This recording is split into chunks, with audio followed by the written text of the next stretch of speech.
Climate change continues to be a defining crisis of our time. We have all seen and witnessed firsthand what climate change is doing to the world. One of the chief culprits is the use of fossil fuels as a source of energy to power daily living as well as development needs. And one of the main solutions, therefore, is to transition to cleaner sources of energy. However, the climate crisis is unfolding at a much faster pace than the rate at which the world's leaders are shifting their focus towards alternative sources of energy. But the transition to clean energy cannot be one-size-fits-all solution. Countries in the global south have been long advocating for different timelines when it comes to energy transition, keeping in mind the needs of their populations, which are very different from those of the global north. Countries across the world, including India, need the right to development. We need energy.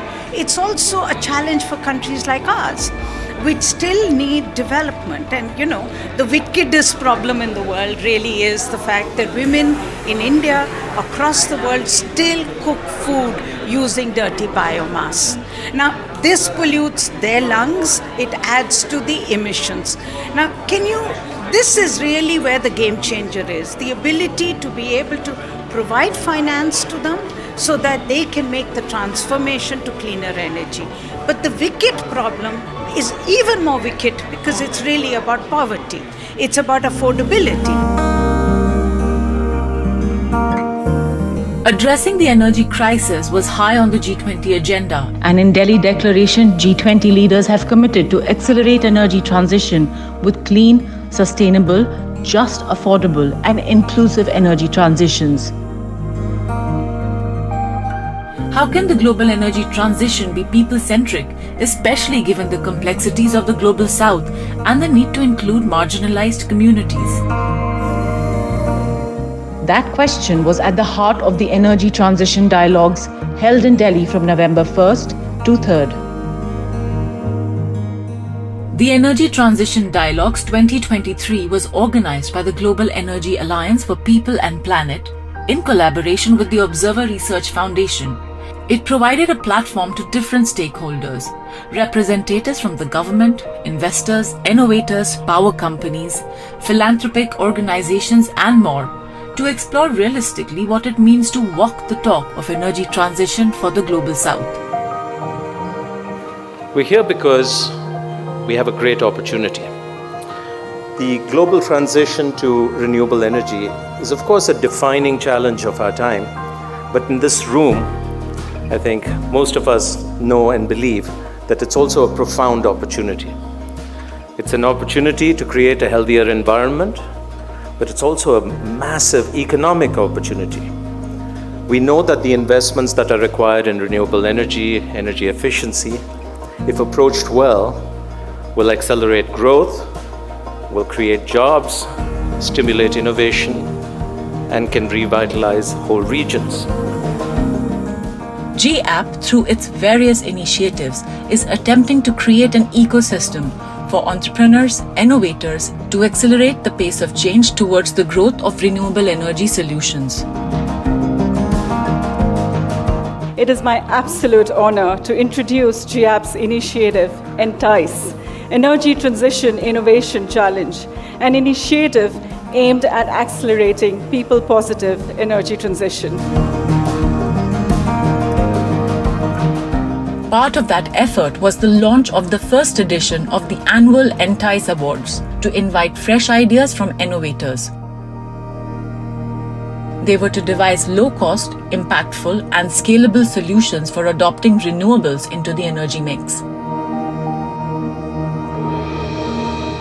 The 3-day Delhi event began with Amitabh Kant, the G20 Sherpa, felicitating the winners and encouraging the efforts that need to be made for problem-solving for addressing the energy crisis. My view is that the global north needs the global south, and you need to technologically transform these countries. You need to accelerate the pace of SDGs. You need to do energy transition much quicker and faster. These are countries which are vulnerable to climate change, and therefore you need to provide greater amount of financial flows to these countries, and therefore you need a restructuring of multilateral financial institutions. But let me assure you that India's presidency laid a lot of focus on both. It is one document, the New Delhi Leaders document is one document which is a living, breathing document which speaks the voice of the global south. Yeah, there's no dearth of innovations and solutions in the country, and India is known as the hub for innovation. But what we realize is that there is a serious dearth of access to Series A funding. So you have innovators who work early stage or who work at a later growth stage. But the gap in between, where also most of the valley of death happens and where startups begin failing and innovators begin failing, is because they don't have that access to Series A funding, which is the capital. So the idea of Entice was to create this one-shop platform where we could give them access to investors, and investors coming into climate tech is not the easiest space that they would want to invest in because of the perceived risk. This is the type of joint initiatives which will have a huge impact in our energy transition goals also. One sun, one earth, one grid. And there are studies that say that the sun gives us enough power that it can meet the energy needs of the entire world. Innovations play a critical role in making the transition to clean energy. But there's simply one aspect of what needs to be done. The scale required to make this transition globally is absolutely staggering. And it all begins with money. Climate finance was a theme for many of the discussions at the event. What's needed in terms of investment? Now, if I just put two numbers for you, if you look at the planned energy scenario, which is what the countries are planning, is about 100 trillion US dollars till 2050 for energy transition. That's not enough. What we need is about 150 trillion US dollars by 2050. So it's a big gap. It is here that GAP has offered a space to collaborate with philanthropic partners to establish the necessary market conditions, capacity, and enabling environment for private sector solutions. GAP is a philanthropic organization. We have at our disposal catalytic capital, which needs no return. What we want to do is to create, you've heard Mr. Amitabh Kant talk about blended finance, talk about risk guarantees. These are ecosystem change where you can de-risk an investment so that the private sector can start, private money can start going in. You heard the sovereign wealth funds and other private capital has enormous trillions of dollars, but they don't invest in a developing country like India or others because of the risk of the projects. So we work with governments, other stakeholders, MDBs to de-risk investments and have greater private sector investments into clean energy space. Investments in low-cost, low-carbon energy generation is crucial, as approximately 80% of global emissions stem from the energy sector. The Global Biofuels Alliance came up as a forum in the G20 summit under India's presidency, and that is also why it figured in many conversations at the Energy Transition Dialogues 2023. Biofuels have extremely pivotal role in the energy transition, and let me explain. First of all, biofuels are very central to India's commitment in terms of nationally determined contributions to achieve net zero targets by 2070, which is the goal Prime Minister has set for India. Biofuels essentially are low carbon fuels, so they are very important in decarbonization of the transportation sector. Its decarbonization is not just a matter of obligation, but is an imperative for India to be on the journey of energy transition. These dialogues also looked at how can solar and wind be scaled up in the global south, and how can they become key drivers to the energy transition. First thing is bring in wind and solar and storage into the market. The second is what is needed is land. So creating parks that enable this to happen is, I think, the most important thing in most of the countries of the South. Partnerships and alliances have taken center stage in driving the energy transition with a significant focus on mutual learning. The biggest challenge to change of any kind is really fragmentation. It's really silos, working in silos. So I think it's absolutely important that collaboration and coordination is taken seriously. As a matter of fact, without collaboration or coordination, it's all gone.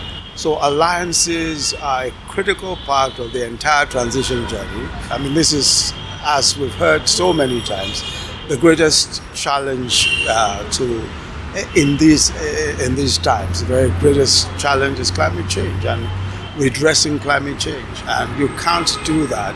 You can't do such an enormous thing by yourself or with just a few people. So the alliance is central. We are, as a country in Africa, Africa has a very good potential for renewable energy and solar and wind and hydro, but still we need support to implement and to raise our ambitious objectives and targets from renewable energy. But when we talk about the energy transition, we need to talk about the just energy transition, to take in our considerations the special circumstances of developing countries, especially the poor countries in Africa and Asia, how we can protect the low income of peoples to deal with the energy transition. Coming up after the break, the Energy Transition Dialogues explores what role gender and youth can play in energy transition.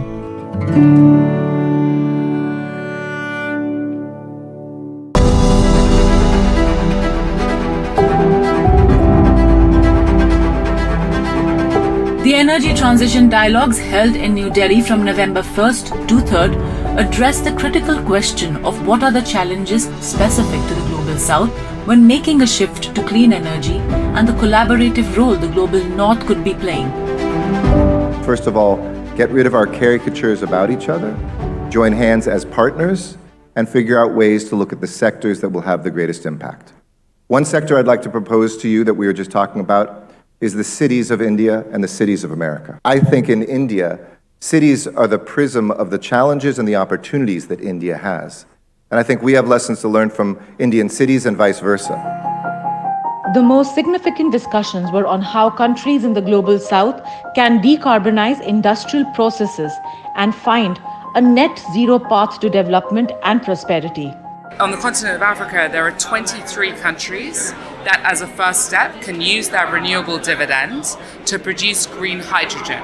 Green hydrogen is a very key component in many industrial processes. So that's the first step.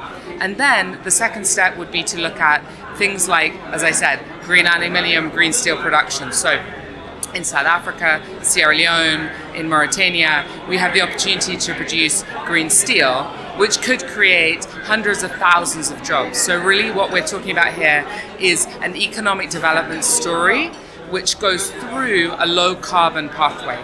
So very different to how maybe some of the industrialized nations grew their economies. The significance of policy and processes in green development investments is crucial, as well as the importance of developing green buildings and infrastructure that actively contribute to reducing carbon footprint and water waste. Policies in India, we have enough policies. We have the Energy Conservation Building Code that drives energy efficiency and lesser emissions from buildings is there for ages, right? Our issue, then we have environmental clearance from the Ministry of Environment and Forest and other measures. There's no dearth of policies. The only thing is the implementation rigor and who does it, So once you have a policy, unless you implement it and you have easy ways of implementing it, it will never get followed through. And there are enough, and this sector is very unorganized in terms of lot of SMEs. It's not very structured. A lot of actors, a lot of skill gaps. The Energy Transition Dialogues also took up a conversation on zero carbon mobility, given that the transport sector is close to the top when it comes to carbon emissions. People are willing to address, now that you have a global biofuels alliance, the green hydrogen is the wave, is the fuel of the future. It will succeed in the United States, it will succeed in India, it will succeed in some other large consumption countries. The gas does not lend itself for transportation. Now, when you're talking about a transition to clean energy, what we're proposing is decentralized renewable energy solutions like solar, this has so many attendant benefits. The significance of collaborative partners who are willing to work together, and the crucial role played by governments in providing the necessary space and support to de-risk finances for philanthropic organizations and financial institutions to invest. When we have the plan that's investable, we need to look for how can we make a blended finance model that in some cases de-risks this investment so we can drive the accelerated development faster than otherwise would be the case, especially when we talk about access to energy in rural areas. So that's where philanthropy has a role to play in trying to de-risk, first developing in the plan, developing the collaboration, the enabling environment together with all the partners that need to come together to drive this, and then secondly, find ways to de-risk the investment so we can get to the hardest to reach areas faster. Look, I think, of course, the World Bank, the IMF, the African Development Bank, there's multinationals everywhere, but they need to know that they also have governments sitting behind them. They can negotiate the sovereign risk guarantees, and with that in place, then investors like us can put billions of dollars into projects all over the global south and the global north. People say to me, is there enough capital in the world? Well, can I assure you, we have way more capital than we need to send this world fully green. It's just that right now, we're spending it on fossil fuel. Energy transition cannot become a reality without the involvement of young people, and even more importantly, women, who are significant agents of change as consumers, producers, innovators, and decision makers across the energy sector. One thing I heard a lot throughout the dialogues was the importance of capacity building. And capacity building and skills training is important everywhere in all sectors, for energy regulators, for governments. However, young people are the next generation of the energy workforce, and we are the next generation of leaders in our country. So we have to be trained. If we are to negotiate, we have to learn as soon as possible because the clock is ticking. We don't have enough time.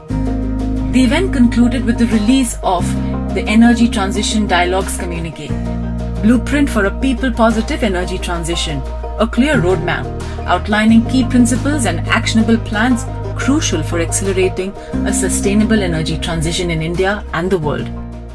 For us, as a country, looking at energy security, looking at the fact that we need affordable power for our citizens and the environmental considerations, the energy transition path which we have chosen for ourselves, 500 gigawatts of installed capacity by 2030, and a good mix of solar, wind, supported by hydro, and storage, pump hydro, a little bit of flexibility to operate our thermal plants the way we want with part load. I think at least the grid power transition story is not very difficult, and the pathway is quite clear. Of course, the role played by the arts in reflecting and conveying the most pressing issues of our time cannot be discounted. And at this event, it was 3-time Grammy Award winner Ricky Cage who worked the magic of his soulful music in an effort to raise awareness about the urgent need for climate action. The message clear that each one of us is a stakeholder in saving the future of humanity.